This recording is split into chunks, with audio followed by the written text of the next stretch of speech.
दोस्तों अगर आप भी रोहित शर्मा MS धोनी को बेहतरीन खिलाड़ी मानते हैं तो इस वीडियो को लाइक जरूर कीजिएगा। दोस्तों तीसरे दिन के खेल में ही गिल और अश्विन के दम पर हारा हुआ मैच जीत गया भारत। तो दोस्तों मैक्सवेल से लेकर रोहित शर्मा, इनफैक्ट विराट कोहली और धोनी ने भी इन सभी खिलाड़ियों के कसीदे पढ़ते हुए वो सभी राज खोल दिए हैं, जिसके चलते भारत की टीम की जीत कंफर्म हुई है। दोस्तों इन सब ने इनकी परफॉर्मेंस पर क्या कहा, एक एक के बयान का वीडियो आपको दिखाएंगे, लेकिन उससे पहले आप सभी का क्या मानना है? शुभमन गिल, रिंकू सिंह और यशस्वी जायसवाल तीनों में सबसे खतरनाक खिलाड़ी कौन है आपकी नजर में? नीचे कमेंट कर हमें जरूर बताइएगा।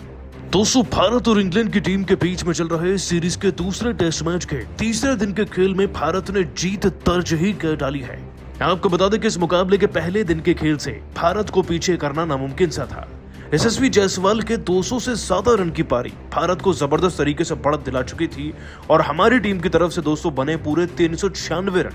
396 पर ऑल आउट हुई थी भारतीय क्रिकेट टीम, जिसके जवाब में दोस्तों इंग्लैंड की टीम की तरफ से 253 आते हैं और बुमराह का 6 विकेट का हॉल भी हमें बीच में देखने को मिलता है। लेकिन जीतता वही है दोस्तों जो कंटिन्यूअसली बेहतर परफॉर्मेंस देता है। अब भारतीय क्रिकेट टीम को बड़ा लक्ष्य बनाना था, क्योंकि इंग्लैंड की टीम पलटवार करते हुए बल्लेबाजी कर सकती है, इस बात में कोई शक नहीं था। इसीलिए भारत को कम से कम 400 का टारगेट तो देना था, उससे आगे मिल जाए वो अच्छी बात है। लेकिन दोस्तों इस टारगेट को देने के लिए रोहित और जायसवाल दोनों 17 और 13 यानी कि 30 रन पर दोनों खिलाड़ी आउट हो चुके थे और फिर बाकी खिलाड़ी भी कोई भी 50 तक नहीं पहुंच पाया, तो भला 400 तक का सपना पूरा भी कैसे होता। लेकिन ऐसे में एक ऐसा खिलाड़ी चला, ऐसे खिलाड़ी ने भारत की मदद करी जिसके ऊपर सबने उंगलियां उठाई। दोस्तों बात करें शुभमन गिल की, जिन्होंने 147 गेंदें खेलकर 11 चौके और 2 छक्के ठोके, वो भी एक दिन के खेल के अंदर ही। इतनी भीमकाय पारी में दोस्तों शुभमन गिल ने एक भी खिलाड़ी के साथ की डिमांड नहीं करी और अपनी टीम के लिए बेधड़क रन बनाते चले गए। शुभमन गिल की यही शानदार पारी दोस्तों भारत को 250 तक ले गई थी और हम फिर 400 का टारगेट भी दे पाए।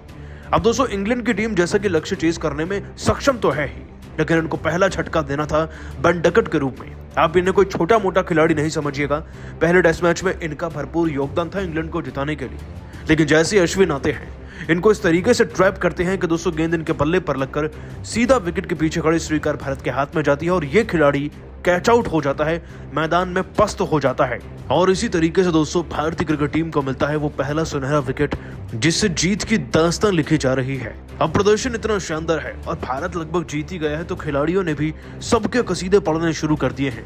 आखिरकार दोस्तों दुनिया भर के खिलाड़ी क्या कह गए, चलिए आपको बताते हैं। सबसे पहले दोस्तों ग्लेन मैक्सवेल ने भारतीय खिलाड़ियों के इतने शानदार प्रदर्शन पर कहा, पहले टेस्ट मैच में हार कर कमबैक कैसे करते हैं, ये कोई भारतीय क्रिकेट टीम से सीखे। और खास तौर पर इस मैच में यशस्वी जायसवाल तो बहुत अच्छा पहले खेले ही थे, लेकिन आज जिस अंदाज में शुभमन गिल ने कमबैक कर सभी आलोचकों को मुंह तोड़ जवाब दिया और अश्विन ने जाते जाते जो विकेट चटकाए हैं ना, उससे तो इंग्लैंड के खिलाफ भारत की जीत पर मोहर लग चुकी है। और मुझे पूरी उम्मीद है कि भारतीय क्रिकेट टीम इस मुकाबले को एक बड़े मार्जिन से जीतेगी। तो मुझे दोस्तों रोहित शर्मा का कहना था, शुभमन गिल को एक बार फिर से फॉर्म में आता हुआ देखकर दिल खुश हो रहा है। उन्होंने पिछले 10 मैच भले ही बेकार निकाले हो, लेकिन आज 10 के बराबर के रन बना दिए। आपके ऊपर रास है मुझे अश्विन पर भी। दोस्तों कोहली का कहना था, जब शुभमन गिल जैसे खिलाड़ी भारतीय क्रिकेट टीम में है ना, तो हमें भविष्य के बारे में सोचकर ज्यादा चिंता करने की जरूरत नहीं है। ये खिलाड़ी अकेला काफी है किसी भी टीम को खदेड़ने के लिए। इनकी पारी देखकर आज मजा ही आ गया। साथ ही साथ दोस्तों MS धोनी ने भी कहा, रोहित शर्मा ने दो सबसे बढ़िया फैसले यही किए थे कि यशस्वी के साथ साथ शुभमन गिल को भी मौका दिया और उसी मौके के चलते, उसी भरोसे के चलते ये खिलाड़ी इतना अच्छा कर पाया है। और अश्विन तो मेरी नजर में सबसे बेहतर स्पिनर ऑलराउंडर हैं ही। मुझे पूरी उम्मीद है कि इनके दम पर हम मैच जीत कर दिखाएंगे। दोस्तों हर एक दिग्गज इन दोनों के प्रदर्शन से बहुत खुश है, क्योंकि भारत लगभग जीत ही गया है। लेकिन आप सभी शुभमन गिल की सेंचुरी और अश्विन के विकेट टेकिंग गेंदबाजी को 10 में से कितने नंबर देंगे, नीचे कमेंट कीजिएगा। दोस्तों भारत और इंग्लैंड की टीम के बीच में खेले गए सीरीज के दूसरे टेस्ट मैच को भारतीय क्रिकेट टीम ने लगभग जीतकर 90% अपने नाम कर ही लिया है। अब तक इस मुकाबले में हमने यशस्वी जायसवाल का दोहरा शतक देखा, जसप्रीत बुमराह के 6 विकेट का हॉल देखा और साथ ही साथ अब तीसरे दिन के खेल में जीत का आखिरी पन्ना लिखा गया है। आपको बताया दोस्तों कि दिन के खेल की शुरुआत वैसे तो रोहित और जायसवाल के विकेट से हुई थी, लेकिन इसके बाद मैदान में एक खिलाड़ी ने पूरी इंग्लैंड की टीम को खदेड़ कर रख दिया। शुभमन गिल 147 गेंदों में 11 चौके 2 छक्के ठोकर पूरे 104 रन बनाकर गया ये जांबाज। दोस्तों गिल की इसी पारी के दम पर भारतीय क्रिकेट टीम के बन गए पूरे 255 रन। 255 रन पर हमारे 10 विकेट जरूर गिरे थे, लेकिन टोटल टारगेट 400 हो चुका था। यानी कि जीतने के लिए अब 400 रन बनाने थे इस इंग्लैंड की टीम को। 200-400 रन का टारगेट सुनने में भले ही बड़ा लग रहा हो, लेकिन ये इंग्लैंड की टीम है, इन पर बिल्कुल भी भरोसा नहीं किया जा सकता। एक पारी में शतक, दोहरे शतक, ये सब लगाने का दम रखते हैं। इनफैक्ट इंग्लैंड की टीम की शुरुआत भी जबरदस्त हुई थी, लेकिन तब तक जब तक इनके सामने अश्विन नहीं आ गए, बेन डकेट और जैक क्रॉली। दोस्तों, दोनों खिलाड़ियों का नाम तो आपने कई दफा सुना होगा। टेस्ट क्रिकेट में इंग्लैंड की टीम की जान है ये दोनों, और ओपनिंग करने भी यही आते हैं। और उनकी शुरुआत कितनी बेहतरीन थी, आप इस बात से अंदाजा लगा लीजिए कि बेन डकेट 27 गेंदों में 28 रन बना चुके थे, 6 चौके जड़कर, यानी कि 103 का स्ट्राइक रेट है। इस लिहाजे से वो मैदान में रुकते ना तो 50 और शतक तो ठोक कर ही जाते, लेकिन जाते जाते सोने पर सुहागा कर गए रविचंद्रन अश्विन, और ऐसा रिकॉर्ड भी बना गए जो बहुत कम खिलाड़ियों के नाम दर्ज है। 200 रविचंद्रन अश्विन ने पारी के 11वें ओवर में बेन डकेट का शिकार कर ही लिया।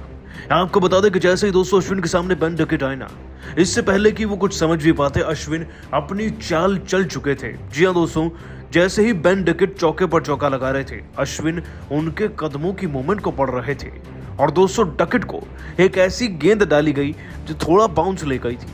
अब इस गेंद पर एंगल लगाकर शॉट तो खेलना चाह रहे थे डकेट जनाब, लेकिन गेंद उनके बल्ले पर लगकर सीधा चली गई श्रीकर भरत के हाथ में, जो विकेट के पीछे खड़े थे, और उन्होंने इस आसान से कैच को पकड़कर भारत को अश्विन के साथ मिलकर एक बहुत बड़ा विकेट दिला दिया।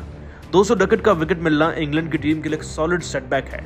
यहाँ से जीतने के लिए उन्हें 332 रन बनाने हैं। दिन तो 2 हैं, लेकिन हमारे गेंदबाजों के लिए केवल 2 सेशन ही काफी हैं। इसी के साथ साथ 200 अश्विन ने एक बड़ा रिकॉर्ड भी कायम कर लिया है। आपको बता दें कि 97 टेस्ट मैचेस और 183 इनिंग्स में गेंदबाजी करते हुए इस खिलाड़ी ने अपने 497 विकेट पूरे कर लिए हैं आज, और बस अब ये 3 विकेट दूर हैं 500 विकेट करने से। वैसे दोस्तों, आप सभी अश्विन की इस धाकड़ गेंदबाजी और उनके रिकॉर्ड को 10 में से कितने नंबर देंगे, नीचे कमेंट कर बताइए। दोस्तों, भारत और इंग्लैंड की टीम के बीच में चल रहे सीरीज के दूसरे टेस्ट मैच को जीतने के लिए भारत ने अंतिम मोहर लगा दी है।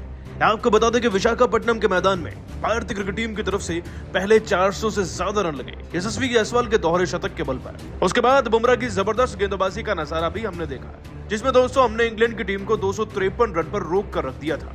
इनफैक्ट दोस्तों, बुमराह के साथ साथ ना हमने अब शुभमन गिल का जबरदस्त शतक भी देखा। जब 200 सेकंड इनिंग्स आई और भारतीय क्रिकेट टीम को बल्लेबाजी दोबारा करनी थी, बड़ा टारगेट बनाने के लिए, जाहिर सी बात है सफर आसान होने नहीं वाला था, और हर बार 400 रन बने, ये कौन सा कंपलसरी है। इस बार दोस्तों रोहित शर्मा और यशस्वी जायसवाल की हिम्मत शुरुआत में ही जवाब दे गई थी। ये दोनों खिलाड़ी मिलकर कुछ खास कर नहीं पाए थे, 17 और 13 रन पर आउट हो गए थे, और बाकियों से क्या ही उम्मीद करें, कोई भी जबरदस्त फॉर्म में नहीं है।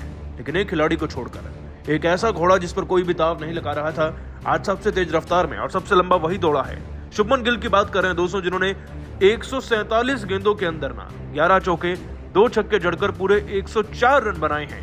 और शुभमन गिल के साथ श्रेयस अय्यर ने 29 रन बनाए, 45 रन अक्षर पटेल ने, अश्विन ने भी 29 रन। लेकिन दोस्तों, गिल की जो ये पारी थी ना, यही पारी उठाकर भारतीय क्रिकेट टीम को 255 तक ले गई।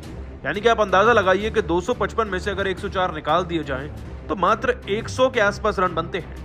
बाकी सारे रन शुभमन गिल के थे। शुभमन गिल की ही पारी के बल पर दोस्तों भारतीय क्रिकेट टीम 400 का टारगेट दे पाई, जिसके चलते हमने 50 रन के दायरे में पहले विकेट्स भी लेने शुरू कर दिए हैं। बस अब तो जल्द से जल्द विकेट लेकर मैच को जीतना है। लेकिन बड़ी बात यह है कि इस लक्ष्य तक अगर हम पहुंच भी पाए हैं, इतना बड़ा टारगेट दे भी पाए हैं ना अगर इंग्लैंड की टीम को, तो वो केवल शुभमन गिल हैं। और उन्होंने जो कहा है बयान में, अपने बयान में दोस्तों रोहित शर्मा और कोहली के लिए, वो सुनकर आप दंग रहने वाले हैं। दोस्तों, आपको बता दें कि शुभमन गिल ने दिन का खेल खत्म होने के बाद अपने बयान में रोहित और कोहली पर कहा, जब भी कोई खिलाड़ी मैदान में उतरता है तो उसको केवल एक ही सपना होता है, अपने देश के लिए बेहतर से बेहतर प्रदर्शन करके दिखाना। लेकिन जब आप बेहतर प्रदर्शन करने की सोच कर आए और तब भी आपके बल्ले से रन ना निकले, वो भी पिछले 10 मैचेस में, तो आपका दिल तो घबराएगा ही ना। लेकिन तब भी रोहित भाई ने मुझ पर से भरोसा नहीं उठाया, मुझे लगातार मौके दिए गए ताकि मैं अपने स्किल को बेहतर कर सकूं और अपने आप को साबित भी। और सच बता रहा हूं, मुझे तो जगह मिल भी गई, बाकी खिलाड़ियों को शायद इतनी जगह नहीं मिलती।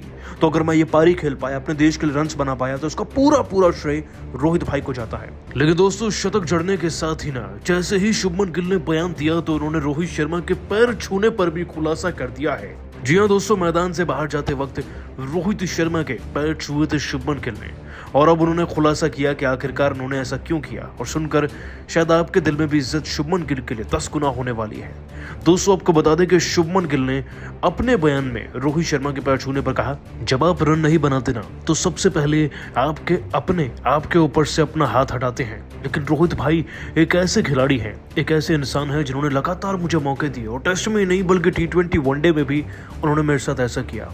खराब फॉर्म के बावजूद भी उनका भरोसा मेरे ऊपर हमेशा था, और जब कप्तान का अटूट भरोसा किसी भी सक्सेसफुल प्लेयर पे क्यों ना होना, वो भी खेलने लगता है, वो भी परफॉर्म करने लगता है।